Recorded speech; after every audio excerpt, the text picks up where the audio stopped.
So at its core, the CRA is EU's attempt to make security a mandatory product requirement, not an afterthought. If you sell software or any connected product into the EU market, you now have the obligations that span the entire product lifecycle, whether it's secure by design development, whether it's vulnerability handling, incident reporting, including that 24-hour clock that I talked about for actively exploited vulnerabilities. And critically, it doesn't matter where your company is headquartered. If your product ships into Europe, you are in scope. That's the piece a lot of US companies are still missing. Is that a fair statement, Mark? Yeah, very much. An additional lever on top of that, actually two additional things. Firstly, it's not just the software that's deployed into Europe. So let's say a mobile app is deployed on a phone. Okay, great. That's clearly inside of Cyber Resilience Act. However, that mobile app connects to a data server that's hosted in AWS West, about as far away as you can get from Europe, right?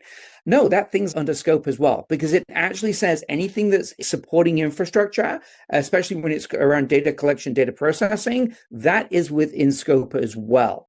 So if the backend system is compromised and you have an active exploit, or if the mobile device has an active exploit on it, the whole thing is in scope.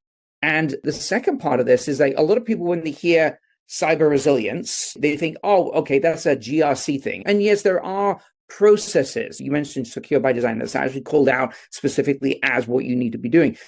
But the second piece is the vulnerability disclosure component. An active exploit 24 hours. GRC processes don't handle that kind of thing. Now your vulnerability management program is part of your business requirements for disclosure externally with those timeframes that we were talking about earlier. So it's not just the governance or the GRC team's problem. No, it's the security operation team's problem as well. Welcome to the Cybersecurity Readiness Podcast Series with Dr. Dave Chatterjee.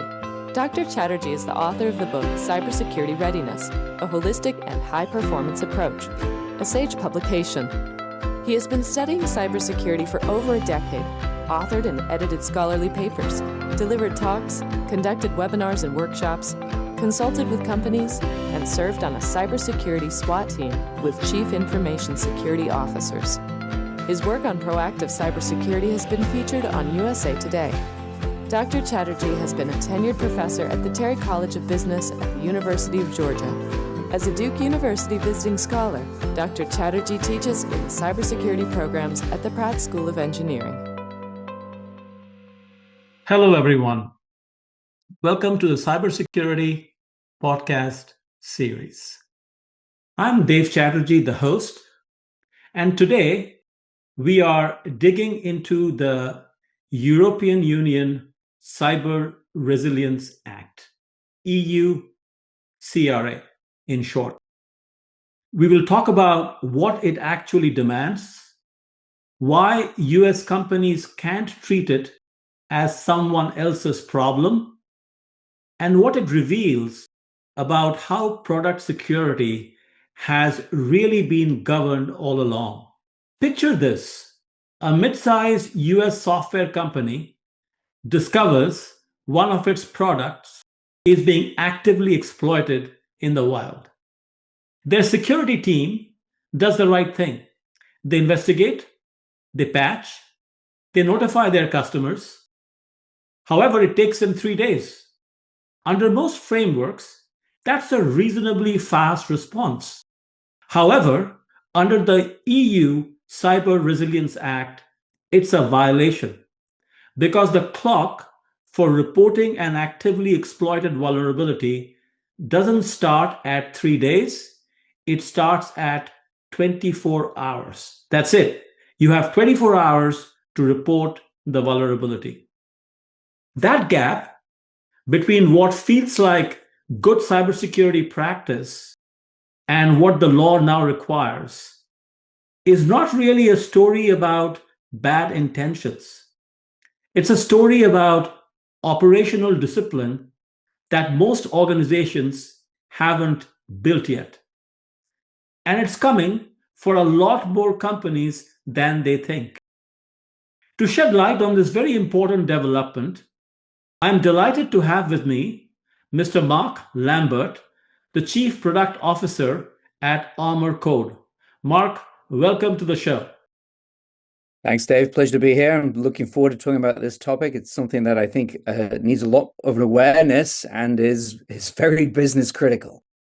I couldn't agree with you more. That, as I was mentioning to you before we got started recording the episode, that the more I got into this topic, the more I did my research, the more I recognized the significance and gravitas of the implications of this law. So I'm looking forward to the discussion. But before we get into the details, why don't you share with my listeners some of your professional highlights? Yes, certainly. I mean, really, just in very short, I live, eat, and breathe helping organizations with their vulnerability management programs. That spans everything from code level issues, your application security, software supply chain, all the way through to infrastructure, vulnerability management, cloud, container, and the like. And what I work to really help organizations do is streamline that whole problem, streamline from find to fix, making sure you're focused on the right things, making sure you're focused on the business risks, and making sure that you're falling into compliance with regulations like the Cyber Resilience Act. And the opportunity that I have in front of me is the ability to talk to so many different companies of different shapes and sizes. And what that has led me to is realize actually the scope of impact of Cyber Resilience Act and how it doesn't just apply to hardware device companies, it applies to enterprise SaaS companies as well. So yeah. That's good to hear, and we are looking forward to learning from you. So let's start with the basics, because I think a lot of our listeners are hearing Cyber Resilience Act for the first time. For someone who hasn't yet encountered it, how would you describe what it requires? And why should a US-based software company or an SaaS company care? Yeah, great question. And the fundamental one, right, at the end of the day. So at a very high level, I would summarize that the Cyber Resilience Act is kind of like GDPR, but for security. And it changes our vulnerability response programs from being a program and a business best practice into a product safety issue that you actually require to have fully operationalized to do business in Europe. And that's the key thing, is that Cyber Resilience Act, you are required to be compliant. You are required to get a CE marking, which if anybody buys a physical product and you look on the back on the label, something there's usually like a CE logo, that means that that product is certified for sale within Europe. That now applies to software products, not just, as I was saying earlier, like a internet connected device, like a thermostat that you physically install inside of your house, but it also applies to software that's installed on hardware in Europe. And that includes a laptop, it includes a browser, it includes a gaming device, it includes a mobile device as well. So anybody that is doing business in Europe where you have software that's deployed, you are fall under the Cyber Resilience Act, and the fines, like GDPR, are significant. 2.5% of global revenue, or 15 million in 15 million euro, whichever is highest. So I think of it like GDPR, and if you're doing any kind of business in Europe, you fall under the program. Wow, that is very insightful indeed. So at its core, the CRA is EU's attempt to make security a mandatory product requirement, not an afterthought. If you sell software or any connected product into the EU market, you now have the obligations that span the entire product lifecycle, whether it's secure by design development, whether it's vulnerability handling, incident reporting, including that 24-hour clock that I talked about for actively exploited vulnerabilities. And critically, it doesn't matter where your company is headquartered. If your product ships into Europe, you are in scope. That's the piece a lot of US companies are still missing. Is that a fair statement, Mark? Yeah, very much. And an additional lever on top of that, well, actually two additional things. Firstly, it's not just the software that's deployed into Europe. So let's say, I'll use my mobile app example, right? A mobile app is deployed on a phone. Okay, great. That's clearly inside of Cyber Resilience Act. However, that mobile app connects to a data server that's hosted in AWS West, about as far away as you can get from Europe, right? No, that thing's under scope as well, because it actually says anything that's is supporting infrastructure, especially when it's around data collection, data processing, that is within scope as well. So if the backend system is compromised and you have an active exploit, or if the mobile device has an active exploit on it, the whole thing is in scope. And the second part of this is that a lot of people, when they hear cyber resilience, they think, oh, okay, that's a GRC thing. And yes, there are processes. You mentioned secure by design, that's actually called out specifically as what you need to be doing. But the second piece is the vulnerability disclosure component. An active exploit 24 hours. GRC processes don't handle that kind of thing. Now your vulnerability management program is part of your business requirements for disclosure externally with those timeframes that we were talking about earlier. So it's not just the governance or the GRC team's problem. No, it's the security operation team's problem as well. Thank you for that. That's very, very interesting. What I find kind of interesting again is this 24-hour turnaround time. From a governance standpoint, from a legislative standpoint, it makes perfect sense in the sense you want to know the problem sooner than later. So I totally get that. However, from a practical reality standpoint, unless organizations are really prepared with proactive threat tracking, they have the technologies in place. Of course, we're talking about AI-enabled technologies. They are in big trouble because generally what happens when an organization gets hacked, gets breached, it takes them a while. It's taken them sometimes months to figure out what's going on. And if my memory serves me right, there was a recent executive order from, I think, President Biden's office, which said that you have to report the incident or inform the potential victims of the incident within 7 days. So I'm trying to relate those two timelines. Mm-hmm. In the US, based on what I'm aware, they have a 7-day turnaround time to report the incident and what they are doing about it. However, within the EU jurisdiction, they have just 24 hours. Are these apples to apples, or is this an apple to orange comparison? Definitely a fruit comparison. I think the thing that I would draw out there, so there are 3 dates to think about when it comes to, or 3 time periods, if I think, to think about when you look at Cyber Resilience Act. The first is the 24-hour notification. That is, in essence, announcing that you've got a problem, right? You don't have to have done the full scope analysis. You don't have to have all that. It's basically an early warning, okay? But you have to do it 24 hours from when you are aware that it became an issue. So the clock starts on awareness. So you get a signal that tells you you've got an active exploit. You have 24 hours to get your ducks in a row and get that information out, right? So you need accelerated automation. You need signals that tell you this information. You need to be able to correlate the information. You need to be able to understand the blast radius, how many versions of your product are impacted, what products are entered. And just think back to Log4j. That wasn't a million years ago, right? So, Log4j, people are still scrambling to try and fix the problem, but finding the problem took days. Now you've got to actually understand the blast radius in 24 hours. Now there is a second time, should I say, which is 72 hours. That's when you actually need to give the full notification. So early warning, 24 hours, full notification with all the details in 72. That's still 3 days, right? So yes, fruit, but not the same fruit, because the other thing is the Cyber Resilience Act comes with teeth. If you are non-compliant, you get fined. So the thing about a lot of executive orders is they don't have as much teeth. And that's kind of like the EU have demonstrated with GDPR. Correct. The happy to go after that. And I think kind of like within the US, it's not quite the same. Now, there is a third date with EU Cyber Resilience Act that is also important, which is 14 days.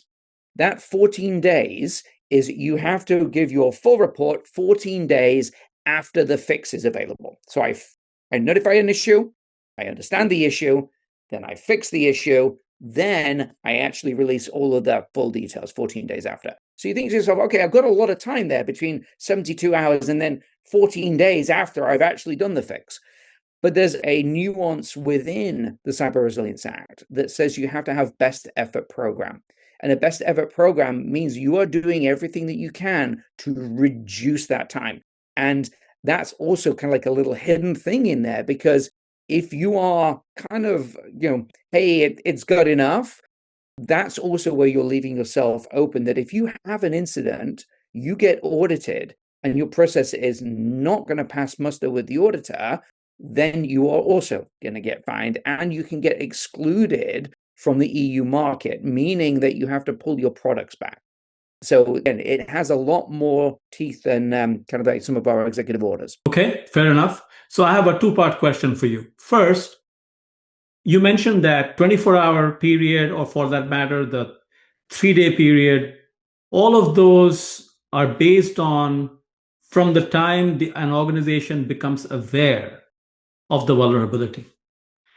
Now, is that a loophole in the sense that an organization that doesn't have the most sophisticated systems in place to detect incidents, to detect potential compromises, can that be a good excuse that we weren't aware, we just got to know about it?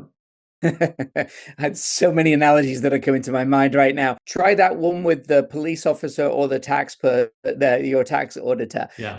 Frankly, no. The Okay. actual Cyber Resilience Act says that you have to have secure by design. It says you have to have the programs in place. So just saying, I didn't have the signal, so therefore that's a defense. No, that's like, oh, I wasn't looking at my speedometer. No, that is not going to help you at all. And in fact, it's probably going to hurt you, because you actually have to have, as part of having your business on the market. So there are actually some other dates that I'm going to give you now. So this is a European law already, okay? It was put in a couple of years ago, but it's not kind of like it's a European law, but the notification periods and the compliance periods haven't kicked in fully yet. So a lot of people think about December 2027. It's kind of like a year and a half away. That's kind of far, right? Right. December 2027 is actually when you have to have finished submitting all of your compliance information, and you have to have that CE stamp. That takes a long time to do, but a lot of it's paperwork. But your process piece is part of that paperwork. So if you have not submitted your process that says, yes, I have threat intelligence. Yes, I have scanners that are running on my code. Yes, I have a bug bounty program. Yes, I have an incident response team. Those are the things that you are required to do as part of getting your CE mark in the first place. Now, that's a year and a half away. Okay. However, there is a reporting requirement that's in, where are we at now? It's July, less than 90 days. So September 11th, 2026, this year, you have to start reporting on these exploits. So if you have an active exploit post September 11th, 2026, you have to report it within 24 hours, and you have to report it to the European organizations, as to the CSIRT and ENISA. And just saying that, hey, I don't have the scanners is not going to be a defense. Absolutely. And, so let's give it a positive spin, because I'm sure many listeners are wondering that, wow, we already have enough rules and regulations to deal with. Now we have yet another one coming down the pipeline. So that's always a challenge, a concern for business leaders, business owners. But, on a positive note, in a positive vein, if your organization is well prepared to comply with the CRA Act, the Cyber Resiliency Act of EU, I think that would be a good test, which would make the organization compliant even with regulations, say, that's coming down the pipeline from the US, even if it's an executive order. I'm not very familiar. What are some comparable regulations in Asia? Maybe you are. Maybe you can opine on that, share some with the audience. But before you do that, I feel this is a good opportunity for the listeners to review their cybersecurity governance system, current system in place, to ensure that they have those processes you talked about, not only documented, but truly working.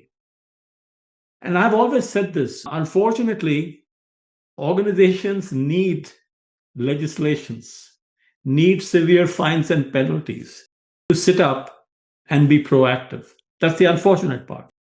I would hope the ideal situation is organizations do it without any legislative mandate motivating them to do it. But that generally doesn't happen. But this fair warning that you're sharing with listeners is good enough an impetus for them to review, to reflect on their state of preparedness, cybersecurity preparedness. And so I think this is a very timely discussion. But now I turn it back to you to enlighten us about, are there comparable legislations in other parts of the world that are as stringent as the CRA Act that's coming from EU?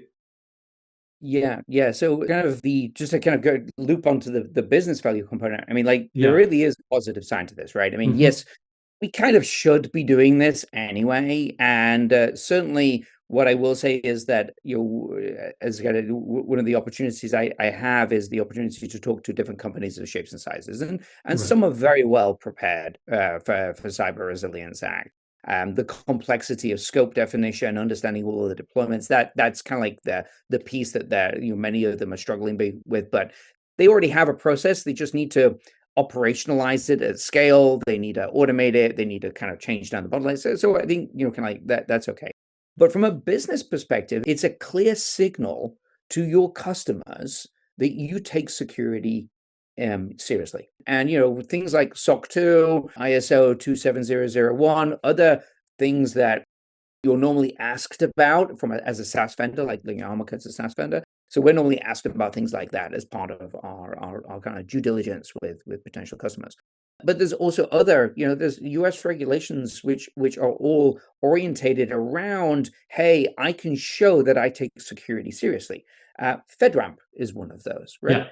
So these are all valuable when you're looking at showing confidence to your customers, showing them that they can trust you with their business, with their data.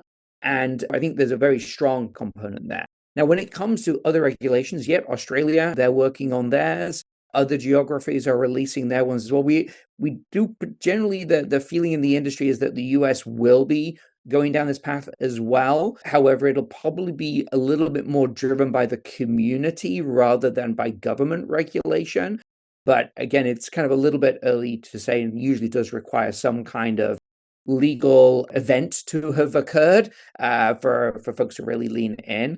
But yet other countries, other geographies are following suit, and Cyber Resilience Act has really laid the blueprint for introducing this timeline, not just a kind of like a paperwork and practice perspective, which a lot of organizations have some level of framework in place. NIST gives some guidelines and some frameworks that large organizations are leveraging as well, but it introduces that urgency on the vulnerability management component. Yeah, absolutely. And, talking about introducing that urgency, talking about the frameworks, and talking about having proven capabilities, proven workflows, I think that's critical. This is where I'd like to put in a plug for the framework that I have developed over a period of time. It's called the Commitment, Preparedness, Discipline Framework, CPD framework. The framework builds on the existing frameworks out there from the standpoint of ensuring that organizations can live up to the security expectations in terms of having the right set of controls, whether they are people-driven, technology-driven, or driven by any other form. But the more important part is, are these sustainable over a period of time? In other words, can the organization maintain a high level of resiliency even under pressure, even when they are under stress. For instance, this happens quite a bit when organizations are going through rough times. The revenues are down, market share is down. They are focused on the top line, on the bottom line. And the investments in security oversight can often fall by the wayside, can often lose priority. And that's where the rubber hits the road. So there are three pieces to the CPD framework, or the three anchors, or the three pillars. The commitment pillar is all about the senior leadership taking active interest, being actively involved in cybersecurity readiness, in cybersecurity resiliency. So what does that mean? That means finding out what all the organization needs to be aware of, needs to be in compliance with, and what are they doing about it.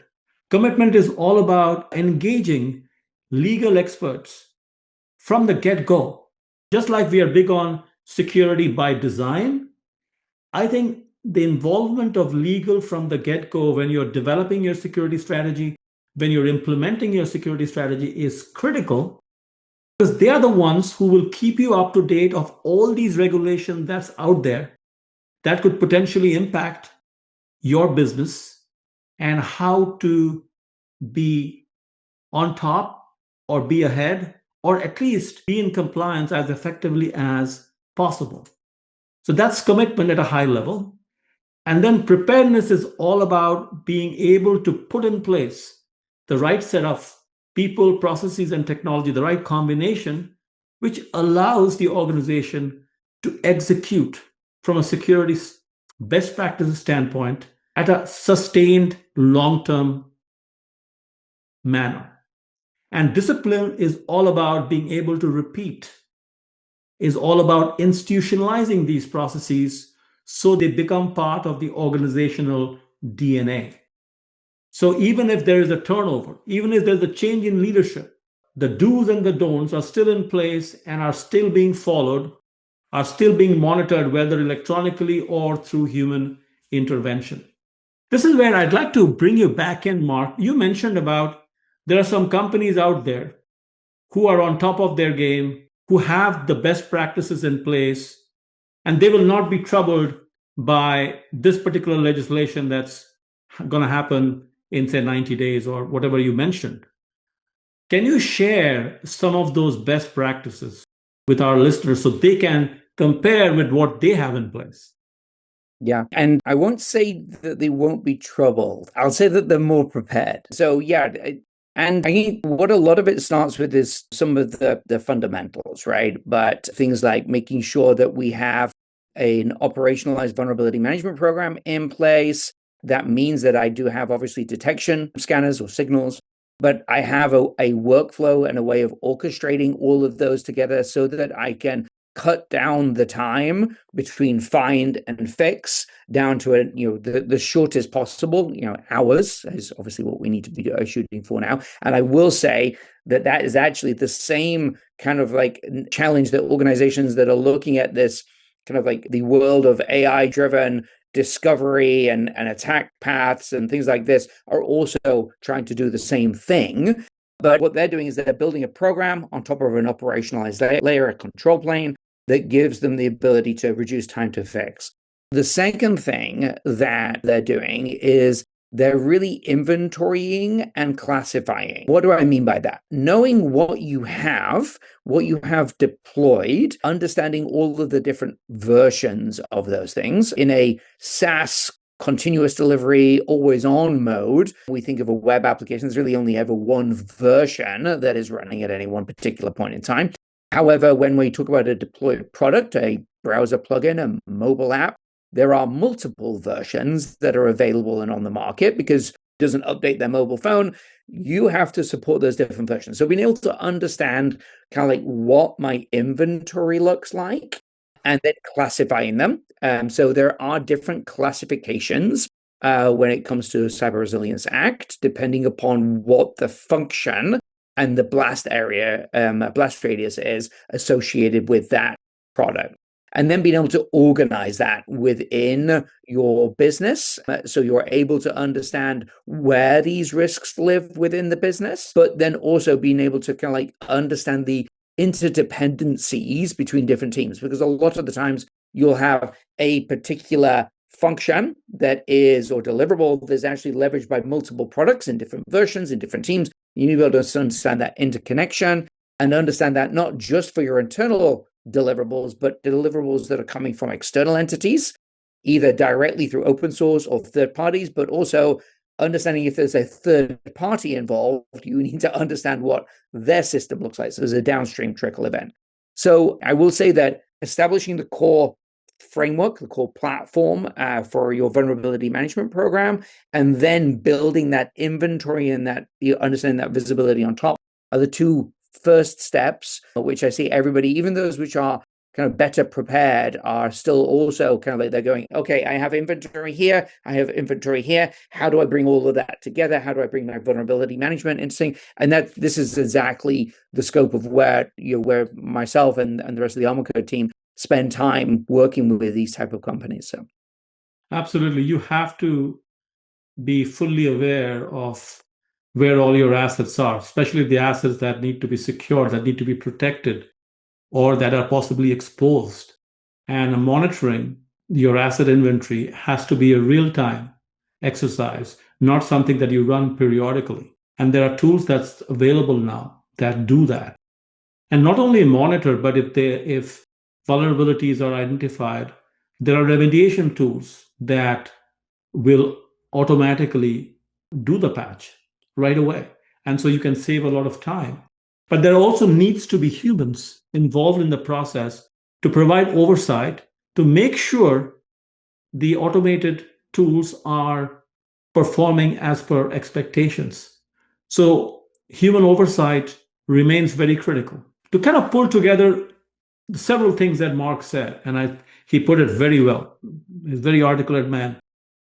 So essentially, we're talking about a readiness program, a preparedness program that has detection, triage, and response wired together and running continuously. Not assembled from scratch when a regulator or a customer asks. It is being done before any incident happens.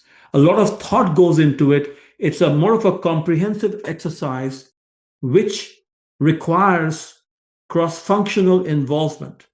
Expertise from different functions have to come together.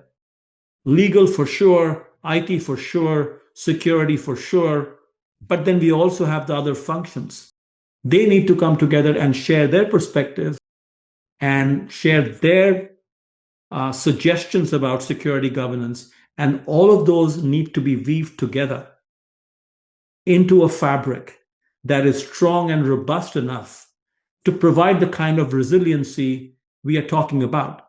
Because it is true that despite all the efforts, an organization can still be found to be non-compliant, an organization can still be breached. But the good news is that if you've been doing all the right things, and if you've been documenting everything, and if you are having regular tests of your preparedness level, you have a lot to show for. I don't claim to be a legal expert, but I speak with enough people in the field to learn that the judge and the jury are very sympathetic, are very accepting of what is referred to as a reasonable clause.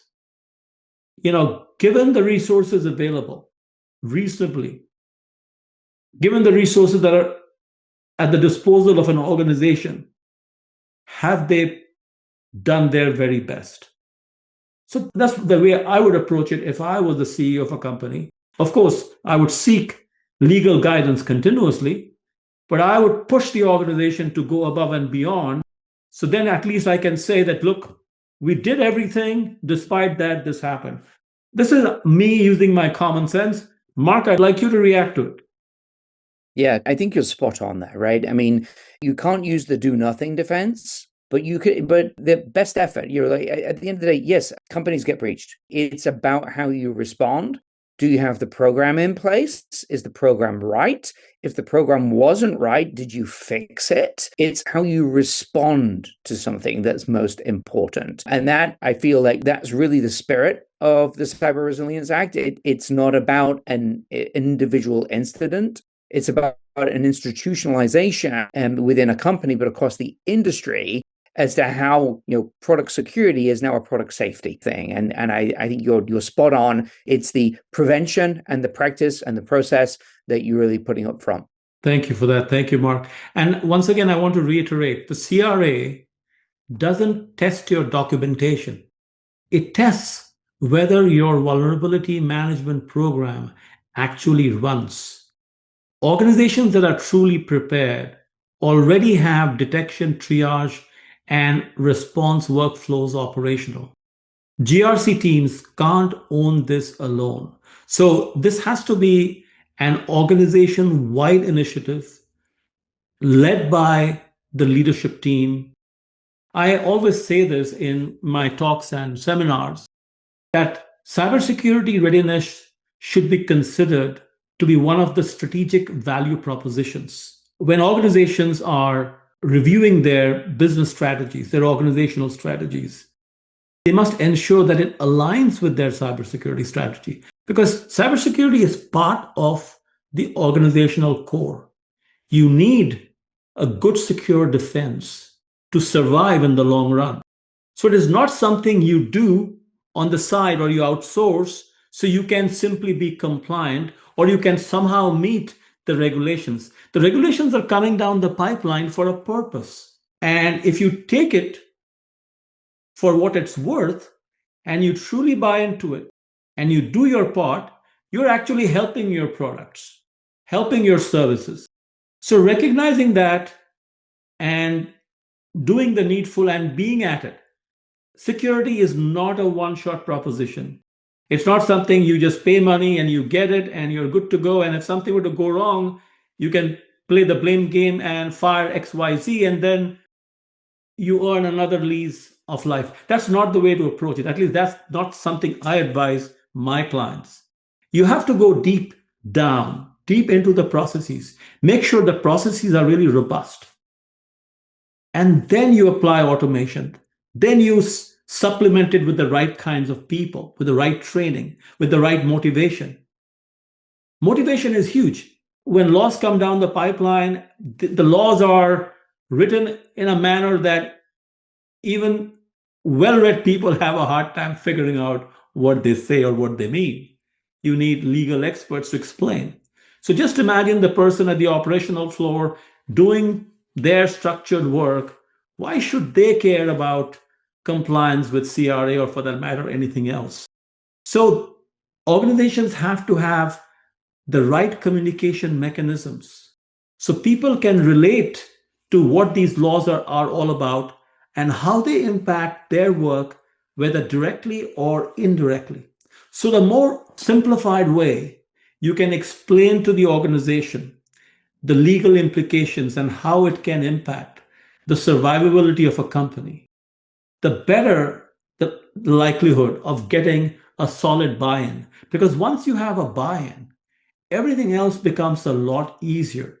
That's precisely why my CPD framework is focused on creating and sustaining a high-performance information security culture. This is not a one-stop kind of a situation where we fix security, it is good for today. You have to identify, formulate a trajectory which stands the test of time. And as I said earlier, which will survive the ups and downs that organizations will experience, whether it's from the standpoint of employee turnover or whether it's from the standpoint of the market and the performance of the company's products and services.